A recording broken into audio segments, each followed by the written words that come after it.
Good day mga kaakuman. So ngayon, ipakilala ko sa inyo itong product na to. Ito ang tinatawag na top filter ng Sawyer.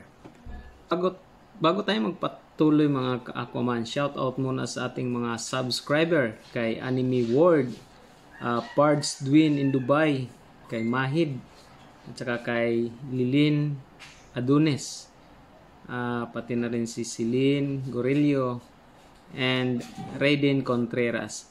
So shout out sa inyo mga Lodi. So ngayon guys,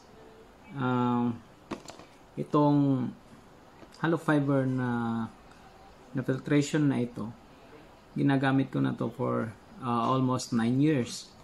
So ngayon, ang gamit nito guys, pwede siya pang emergency na example, mag-hiking or mag-adventure kayo, dala yung pamilya. So, kung may dala kang ganitong top filter, madali lang itong i-gamitin. So, ngayon, ang filtration rate nito is 0.1 microns. So, kaya niya tanggalin kahit mga bakterya, gargiases, amoeba, or ano pa mang mga pathogens na sa tubig. So, kaya inano ko na to guys, kasi ginagamit ko na to for how many years. Then ito din yung gamit ko pang sa mga project natin. So, nakalagay dito yon 0.1 microns. Take note guys, yung virus, yung size niyan is 0.2 microns. So hindi siya makakalusot dito sa filtration na to. Ayan. So maganda talaga itong gamitin, lalong-lalo na sa mga adventure or magpunta tayo sa mga probinsya na wala tayong assurance sa tubig na mainom. Pwede tayong gumamit nito guys. Madali lang ikabit ito, lalong-lalo na sa mga kung may gripo. And then sa naman, sa mga city water, kagaya ng mga nawasa, maganda rin ito gamitin. So madali lang, i-insert mo lang to doon sa faucet, sa gripo, and then lalabas na yung malinis na tubig. So pwede mo nang inumin yung tubig directly. So ang maganda rin nito, kaya niya tanggalin yung mga microplastic sa tubig. Hindi natin nakikita guys, lalong-lalo na pag gumagamit tayo ng mga bottled water.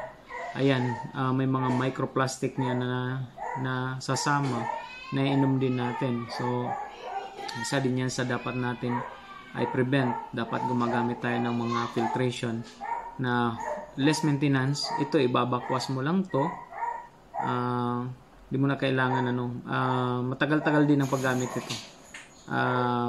Sa akin siguro masasabi ko 10 years kasi nga almost 9 years ko na itong ginagamit.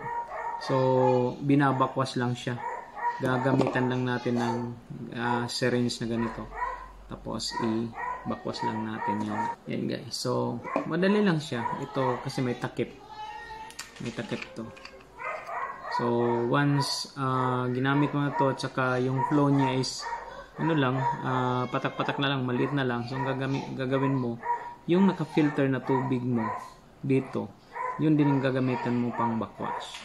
So gagamit ka lang ng syringe ganito. Yan. And then ipapasok mo lang dito yan. Tapos backwash mo na. Lalabas yung mga maraming tubig dito sa part na yan. I-recommend ko to na pwede nyong gamitin kung wala pa kayong mga filtration. Huwag kayong bibili sa mga yung mga housing filtration kasi hindi yan nakakatanggal ng bakterya. Mga sediment lang yun, filtration. Yung mga physical yung tinatanggal niya, mga sediment filtration lang tinatanggal niya, yung mga in-house filtration na binibili niyo. Minsan tatlo yan, dalawa, mayroong 5 microns, mayroon 10 microns, mayroon ding charcoal. Ayan, hindi yan nakakatanggal ng bakterya. Pero kung mayroon na kayong mga ganyan na mga in-house na filtration, mas maganda rin yan, ikabit nyo na lang yung ganitong filter doon sa last na finished product. Malaking tulong din yan mga kapatid. Nakaka-less din yan ng mga sediment elements doon sa tubig na ginagamit nyo. Huwag nyo nang itapon. Malaking tulong din yan. Pero yun lang, magme-maintenance ka niyan, bibili ka ng mga kasi hindi naman yan advisable na linisan lang. Kailangan talaga, palitan talaga yan ng bago. So itong filtration na ito yung nakakatanggal ng bacteria. So pwede nyo itong gamitin mga ka-Aquaman. Yan. So top filter by Sawyer. Yan. So bigyan ko kayo ng example. Example, ito yung faucet nyo. So yung na to, madali lang siya ikabit. Insert nyo lang yan. Yan. So na-insert na yan mga ka-Aquaman. Then pagbakwas nyo, madali lang to tanggalin. Yan. Yun. So sabi ko nga, pag yung tubig nyo naman mataas yung turbidity, I suggest muna yan, sediment. Huwag mo nang idirekta dito kasi pag mataas yung turbidity, nag-clog ito. Madali ito mag-clog. So minsan palagi kang magbabakwas.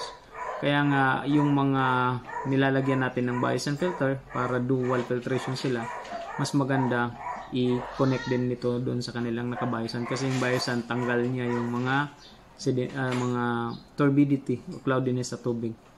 Kahit para hindi ito na-stress. Focus lang niya yung mga bacteria na nandyan sa tubig. So ayan po.